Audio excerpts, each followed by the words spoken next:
И тези хора, без значение дали са в понеделник вечер или в петък вечер, за тях, за всички нас, метрото приключва в 23 часа и 15 минути. И това става след това? След това дори не е пепеляшка. Дори пепеляшка има още 45 минути да прави нещо. Ние ги нямаме, разбирате ли? Ние дори сме под пепеляшка поставени. Уважаеми слушатели, имаме едни телефони. Един телефон, който се казва 02-964-02-60. Ако имате да споделите нещо по темата за нощния градски транспорт или ако в момента няма как да се приберете до вас, обаждайте се.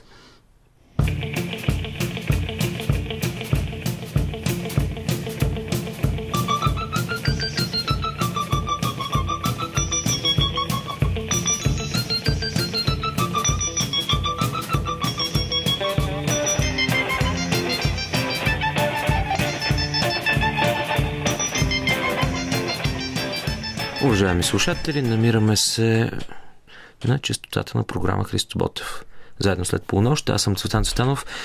Гостуват ни фондация Дома Арт, в случая като хората, които подеха инициативата за нощен градски транспорт в София. Имаме телефони 02-964-02-60 и си говорим за София и други градове.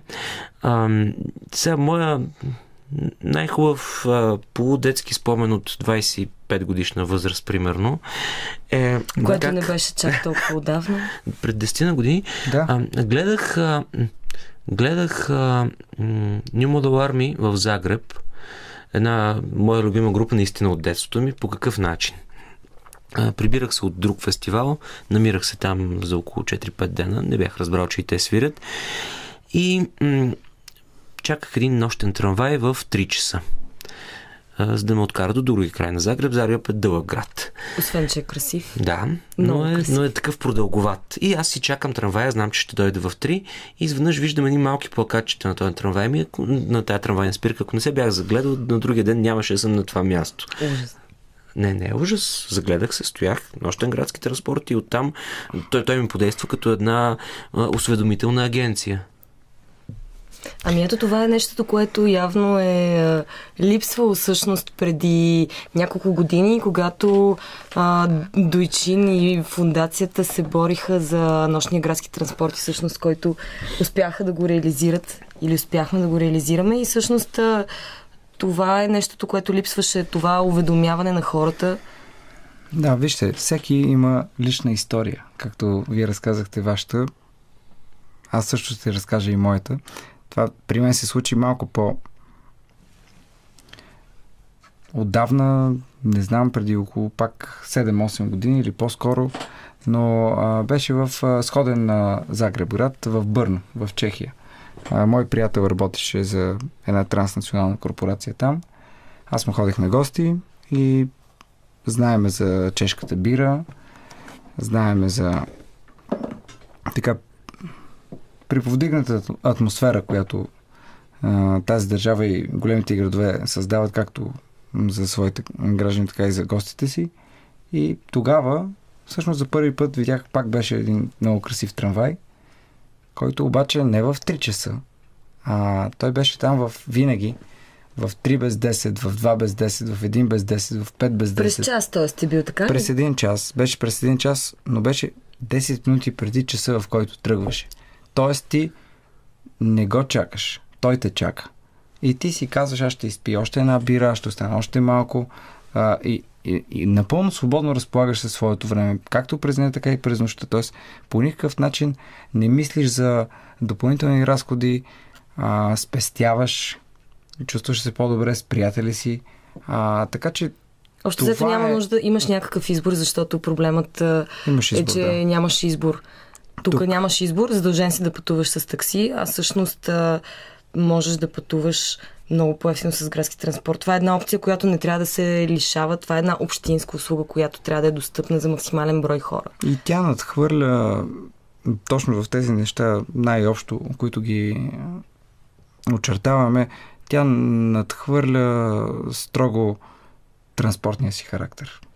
Тя има много по-сериозни доказани свойства и качества.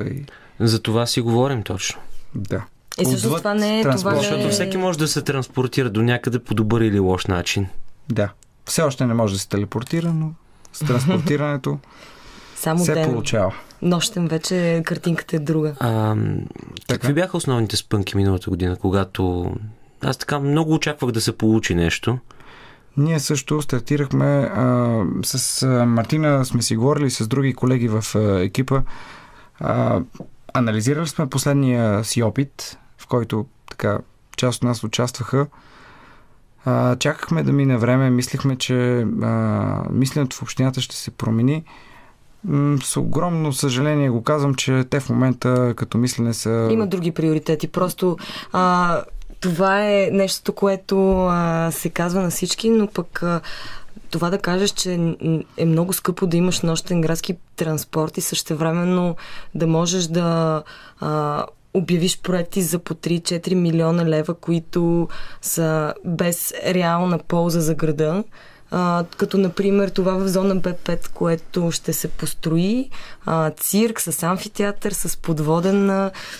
Да, това ни разочарова. Това са неща, които са абсолютно не са наложителни за столицата и за града. Градски услуги се казва, че няма пари, сега сме в предизборна година. Дали не се мисли пак по-глобално, по-мащабно. Мисли се на парче за даден квартал, сега този квартал ще влезем, нали? Всъщност имаше едни, аз си спомням, говореше се още преди няколко месеца, че тази година всъщност ще се наблегне предимно на култура, спорт и транспорт. Като това беше като някакъв такъв тип тласък, може би от някои срички, културната столица, след културната столица, спортната столица и сега, нали, явно на транспортната столица. Безобидно е, не е ангажиращо е, но да си пожелаем поне транспортна столица. Много е важно да довършим. Това, което виждаме, действително общината е много по-назад като мислене в сравнение с преди 5 години. Тогава имаше общински съветници, които включително ние виждаме и няма как да не персонализираме, съжалявам, но е важно. Време да си говорим с имена, в крайна сметка време да ги знаем. Има един и същ председател на транспортната комисия в Столична община от преди поне 10 години. Това е Радослав Тошев, синът на Тошо Тошев. Той преди 5 години подкрепи идеята ни. Беше един от на общинско ниво факторите, които застанаха зад нас. Тогава даже вследствие на това имаше някой разместване в самата компания за градски транспорт. Сега дори той е на мнение, че това не трябва да го има. Това е много странно. Понеже питахте миналата година какво стана, защо го нямаше, ние стартирахме кампанията преди година, както казахте, януари месец. Направихме група във Фейсбук. Отново след като вече беше спряна, т.е. когато се пусна 2009 година, имаше около година и след това... Точно така, това е последния опит. И след това беше спряна без причини, без обяснение, без... Да, всъщност досещаме се какви биха могли да бъдат тези причини, но чакахме, минаха 4-5 години, на няколко пъти бяхме накосъм да го възобновим, казваме, нека да мине още малко време и си казахме, това е динамичен град.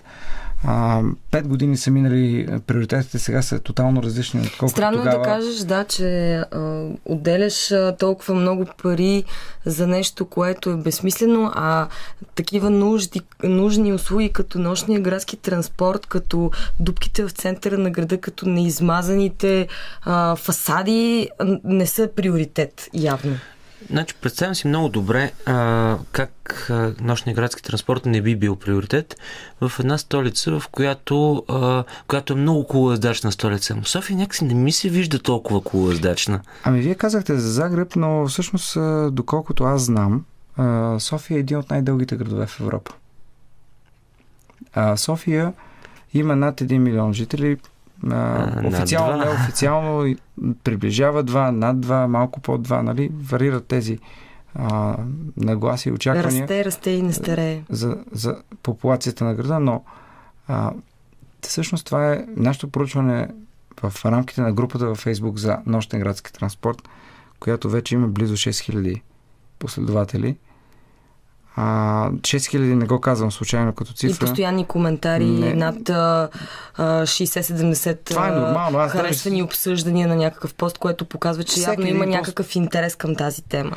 Явно хората се интересуват от това. Това не е нещо отвлечено, примерно, като... Това е нещо абсолютно нормално. Да, това е конкретно, но аз съжалявам, че са само 6. Те може би трябва да са много повече. Имайки предвид, че от една година, мисля, че 6. Защо казвам, че са 6? Казвам, че са 6, защото на последните избори имаше един кандидат за кмет, аз си спомням, той реализира някъде около 3500 гласа.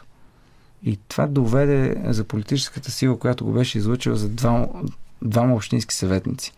Разбирате ли, ние понеже изборните нагласи са сходни, избирателната активност е сходна, нашата група означава, че ние реално представляваме около 3,5 общински съветници, които съвсем спокойно могат да защитават на такова ниво темата. Така че това трябва да е някакъв сигнал към общината, че вече групата е надмогнала техните представи за някакви такива неформални срещи, някакви настроения и така нататък. Говорим за осъзната необходимост.